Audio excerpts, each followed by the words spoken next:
శ్రీ గురుభ్యో నమః. తదుపరి ధనస్సు రాశి. ధనస్సు రాశి వారికి సప్తమ స్థానంలో రవి, బుధుడు వక్రించున్నారు.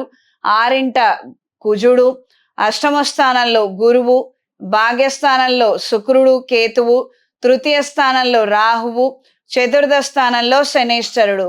సహోదర సహోదరి వర్గంతో మాట పట్టింపులు ఏర్పడటము, చికాకు కలిగించే వాతావరణం ఉండవచ్చు. కాస్తంత నిదానంగా వ్యవహరించండి.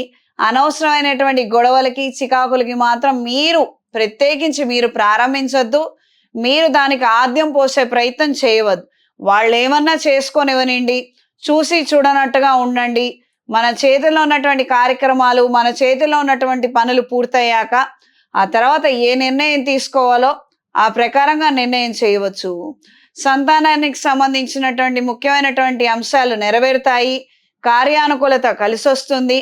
అంటే ఏదో ఒక ఇన్స్టిట్యూట్లో చేర్చాలి, దానికి తగ్గట్టుగా రికమెండేషన్లు, అడ్మిషన్స్ తీసుకోవడము, డబ్బులు ఏర్పాటు చేసుకోవడము, అవి తీసుకెళ్లి వాళ్ళకి చెల్లించడము, దీనికి సంబంధించినటువంటి అంశాలు కాస్తంత అనుకూలంగానే ఉంటాయి. అంత చికాకు పడే విధంగా మాత్రం ఏం ఉండదు. మంచి జరిగే అవకాశం ఉంటుంది. సంతాన విషయ వ్యవహారాలలో మీరు తీసుకునే నిర్ణయాలు అనుకూలంగా ఉంటాయి.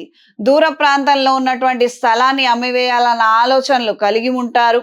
అయిన వాళ్ళకి చెప్పడము, కాస్తంత మధ్యవర్తులకు చెప్పడము, వీలైనంత వెంటనే ఇటువంటివి కొద్దిగా సెటిల్ చేయమని చెప్పనని అడగడము, అవి ఫాలో అప్లో పెట్టి చూసుకోవడము, ఈ విధమైన ఆలోచనలు పెరుగుతాయి.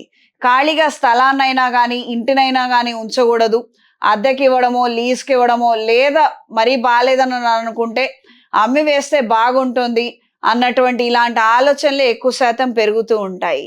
ఈ రాశి వారికి ఈ వారం పరిహారం: నరఘోష అధికంగా ఉంది, మా మీద ఏడుపులు ఎక్కువగా ఉన్నాయి, ఆ ఏడుపుల వల్లనే మాకు అనారోగ్యం వస్తోంది, మేము ఎదగలేకపోతున్నాము, వృత్తిరీత్యా అంత బాలేదు, ఎంతో ఎదగాలి, ప్రమోషన్ రావాలి కానీ రాలేదు, వ్యాపారం బాగుండాలి, 3 పువ్వులు 6 కాయల్లాగా ఉన్నది, వడబడిపోయినటువంటి చెట్టులాగా అయిపోయింది, అసలు గడవటం కష్టంగా ఉంది అని అనుకున్న వాళ్ళు మరీ ప్రత్యేకంగా ఈ ఆషాఢ మాసాన్ని మాత్రం వదిలిపెట్టకుండా ఉపయోగించుకోండి.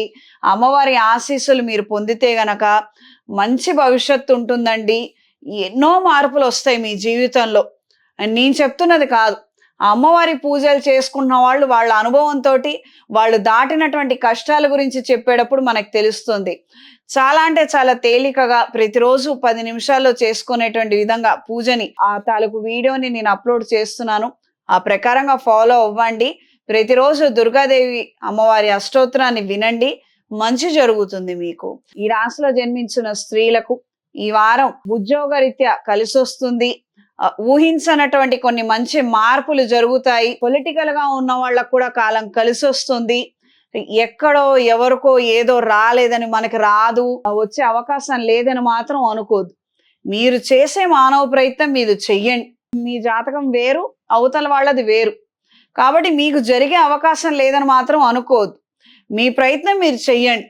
దైవానుగ్రహాన్ని మీరు పొందండి. మీ కార్యానుకూలత పెరుగుతుంది. మీకు జరగవలసినటువంటి మంచి జరుగుతుంది. జాతకంలో ఉన్నటువంటి ఆ మంచి వైబ్రేషన్స్ మిమ్మల్ని ఒక స్థాయి నుంచి మరొక స్థాయికి తీసుకెళ్తాయి. ఇది నమ్మి చెయ్యండి. సెల్ఫ్ కాన్ఫిడెన్స్ మాత్రం కోల్పోవద్దు. ఈ రాశిలో జన్మించిన వారికి ఈ వారం కలిసొచ్చే రంగు గోధుమ రంగు, కలిసొచ్చే దిక్కు పడమర, కలిసొచ్చే సంఖ్య 3.